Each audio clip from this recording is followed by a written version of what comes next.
Era un día más de mi trabajo como docente en una escuela secundaria en la ciudad de Buenos Aires. Ese día fui a dar clases a una escuela de reingreso, como todos los lunes, en el sur de la ciudad. Corría el año 2017, un año muy difícil para todos, no solo por lo social, sino también por la situación económica que atravesaba nuestro país en ese momento. En ese contexto y lugar conocí a Ana, una estudiante como tantos otros que concurren a estas escuelas, llena de sueños rotos, frustraciones reiteradas y con una vida familiar compleja. Anita estaba llena de fortaleza y convicciones, como también de fracasos escolares. Esa joven llena de virtudes siempre lucía una sonrisa en su rostro que la caracterizaba. Asistía a diario a la escuela, sin faltar nunca a ninguna materia, y lo hacía con un desempeño extraordinario. Tal fue así que los profesores de cuarto año coincidimos en que se convirtiera en la abanderada. Recuerdo que tenía a cargo las clases de ciencias de la vida y de la tierra en cuarto año, en las últimas horas del turno vespertino. Trataba que cada clase fuera interesante para que los estudiantes no se durmieran en sus bancos, ya que venían del trabajo directo a la escuela. Cada encuentro lograba transformarse en participativo, donde cada uno daba su opinión. En parte, esa opinión involucraba desde sus creencias hasta su vida misma, y en medio de ellas se lograba conocerlos. Así fue como Anita nos contó su vida, y su enojo con la ciencia por dejarla huérfana a los 9 años sin salvar a su mamá de un destino finalmente ya marcado. Ella se había quedado sola con su papá en una casa alquilada. Desde muy chiquita se encargaba de los quehaceres domésticos diarios después que regresaba de la escuela. Limpiaba, cocinaba, lavaba ropa y esperaba a su papá que volviera de trabajar. Así fueron sus días hasta que comenzó la secundaria. La secundaria trajo nuevas expectativas, las cuales fueron acabando una por una, años tras años, repitencia tras repitencia. Ni una amiga pudo hacer porque la cambiaban de turno hasta que la dejaron sin vacante por ser grande. Ahí fue cuando poco a poco se le derrumbaron sus sueños, entre ellos el de terminar la secundaria y estudiar para maestra de integración de educación especial. En esa clase Anita se desahogó frente a todo el aula sobre su frustrada experiencia en la secundaria. Sin embargo, Anita, con todo el sufrimiento que arrastraba, tenía la particularidad y la convicción de querer terminar la secundaria sin importar lo que le costara, y llegar así al terciario, recibirse y que su hijo cuando fuera a la escuela dijera orgulloso que era hijo de una maestra. Allá, por los primeros días de octubre, Anita se ausentó por primera vez a clase. Como charlábamos a diario, no me pareció nada raro teniendo en cuenta la cantidad de dificultades económicas, familiares y laborales que tenía. Transcurrían las clases y Anita seguía sin cursar ninguna materia. Estuvo ausente en la escuela por 3 semanas sin que nadie supiera nada de ella. Ahí fue cuando comenzó mi preocupación. Le faltaban 2 meses de clase para finalizar su secundaria tan soñada. Conseguí un contacto para comunicarme con ella. Llegué a mi casa y le mandé un mensaje por WhatsApp, porque la llamada no me respondía. El mensaje tampoco se entregaba.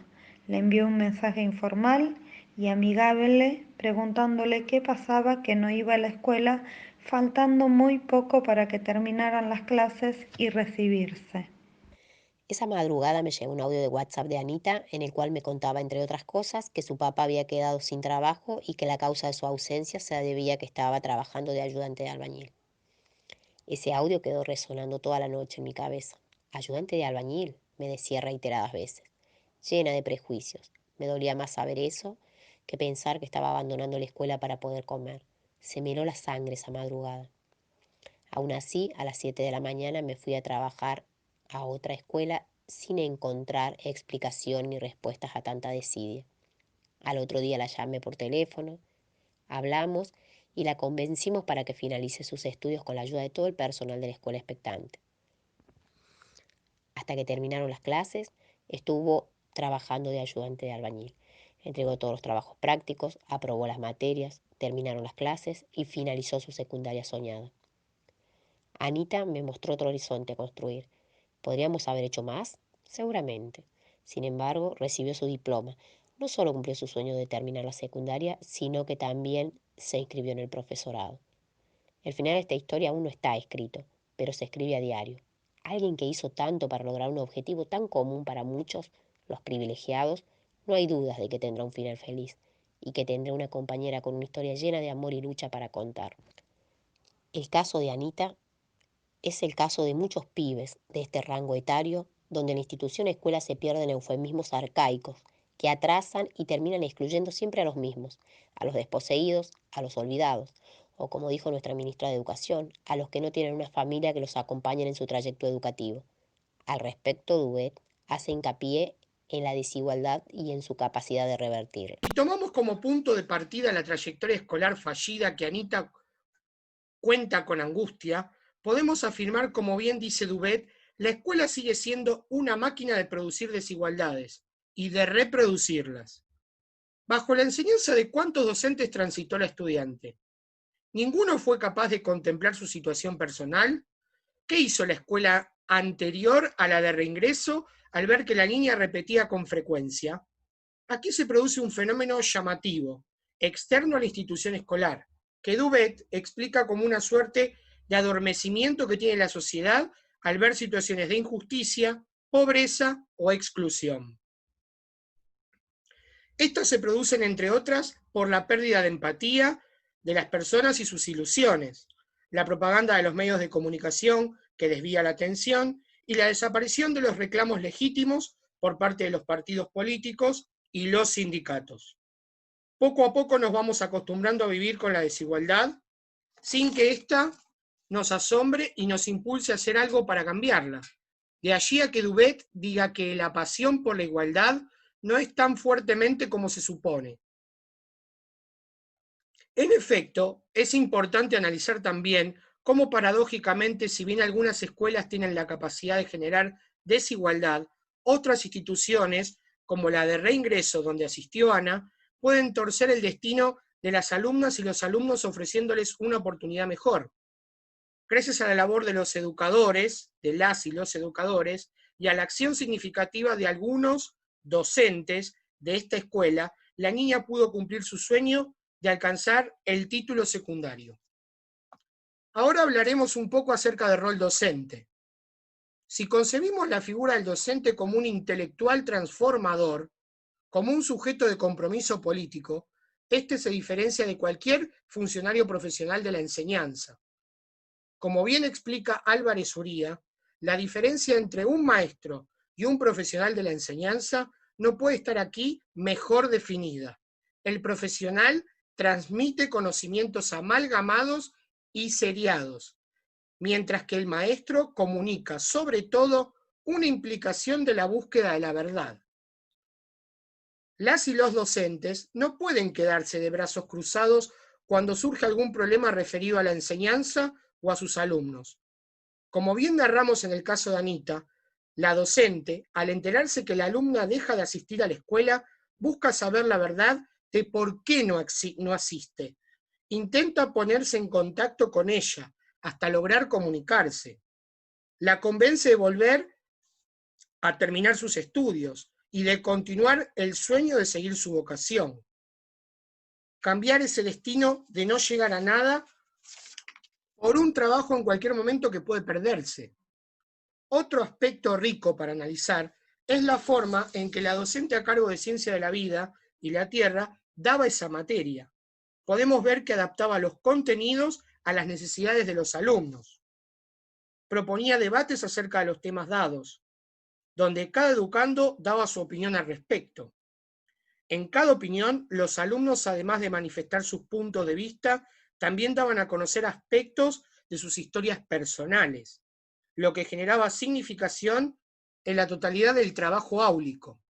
Aquí podemos ver los diferentes roles que ocupa esta docente. Como bien explica Rigal, el maestro debe asumir un conjunto de roles, entre ellos los de iniciador, moderador, facilitador, mediador, interlocutor y profesor, con el fin de contribuir al diálogo y construir una pedagogía en cuanto a práctica en el aula coherente con una política liberadora. Es importante que los educadores, las y los educadores, tomen a sus alumnos y alumnas como sujetos con un pasado, presente y futuro, con una voz que siempre tiene algo importante para decir. Pensando en este perfil transformador que tiene el trabajo docente con Anita, se propondrá un análisis desde la teoría de la resistencia de Giroux y una posición docente marcada por la desigualdad educativa que plantea Basiliade. Dentro de la teoría de la resistencia, lo que plantea Giroux es la escuela como centro de producción cultural y la oposición de cultura dominantes versus dominantes. En primer lugar, parte de la reproducción donde dice que la escuela se toma como un centro de producción cultural, es decir, estamos produciendo por una cultura capitalista. Y dentro de esa producción cultural, dentro de la escuela se produce un choque de cultura, un choque de oposición. Existe una cultura dominante y una cultura dominados. Ahí entraría Anita, es parte de los dominados. Entonces nos preguntamos, ¿qué entendemos como clase dominante? Es aquella que sigue una cultura oficial, que sigue los cánones, que puedan marcar esa escuela, ese sistema educativo por otra parte. ¿Quién estaría en las clases dominadas? ¿Qué se encuentran sometidas por las clases dominantes? Aquí básicamente se encuentran las clases obreras, las clases trabajadoras, las clases marginales, como pueden ser los grupos étnicos minoritarios, razas negras, incluso géneros femeninos, e incluso Anita, e incluso nosotros los docentes. Por lo tanto, son dos culturas muy diferenciadas, las clases marginales, las clases obreras, con pocos ingresos, poca posibilidad normalmente de poco bagaje cultural en la familia, y frente a las clases dominantes, donde suelen ser clases medias, medias altas, con mucho más medio para facilitar el estudio, con la ideología de seguir el adoctrinamiento de las escuelas para obtener el mejor puesto posible, la mejor calificación posible, para obtener el escalón más alto en el ámbito laboral. Esto de ver las clases dominantes y dominadas es algo que vemos constantemente en nuestras escuelas. Se ve muy marcada la brecha de la escuela de la clase media y la clase alta. Por otro lado, Giroux hace una crítica a la teoría de la reproducción y él propone justamente que para combatir esa reproducción, la estructura sigue perpetuando y él dice, tenemos que resistir. Resistir no en el sentido de luchar, sino más bien en el sentido creativo en el ámbito pedagógico. Es decir, haciendo una pedagogía radical y de alguna manera contradiciendo así a los discursos tradicionales, haciendo una toma de conciencia un poco más clara en estas cuestiones. Lo que el autor propone es justamente que el profesor tiene que ser radical y que salga de ese paradigma, de esos patrones establecidos y justamente proponga una nueva crítica en la cual la toma de conciencia sea más real, más verdadera y parta justamente de las cuestiones contextuales, la raza, el género, la clase, y que a partir de esas vivencias y esas experiencias, el mismo docente reflexione y lleve a sus alumnos a una nueva realidad. Y solo ahí, en esa nueva resistencia, esa creatividad en la lucha, es cuando crearemos algo realmente distinto. Basiliades hace referencia a la posición frente al docente, a las igualdades educativas. Y él hace referencia justamente a estos tipos de escuelas, a las escuelas que fue Anita, a las escuelas de reingreso, a los bachilleratos populares, ¿sí? ¿Qué función cumplió el docente frente a esta situación? ¿Qué postura tomó? No la dejó de lado, siguió, ¿sí? La siguió para que ella cumpliera su sueño, para que ella pudiera terminar el secundario, ¿sí? Y así poder recibirse.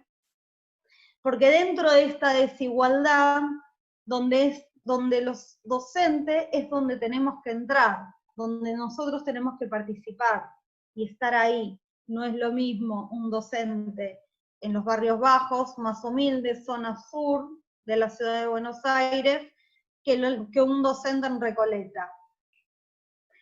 se ve muy marcada esa brecha de desigualdad y él hace mucho hincapié justamente en estas desigualdades. El rol docente es el elemento fundamental, dice, y obviamente la desigualdad educativa existe. Estamos dentro de un sistema del que no podemos salir. ¿Quiénes son los beneficiados? La respuesta es sencilla, las clases dominantes. ¿Qué les interesa a estas clases dominantes? Generar personas fáciles de dominar.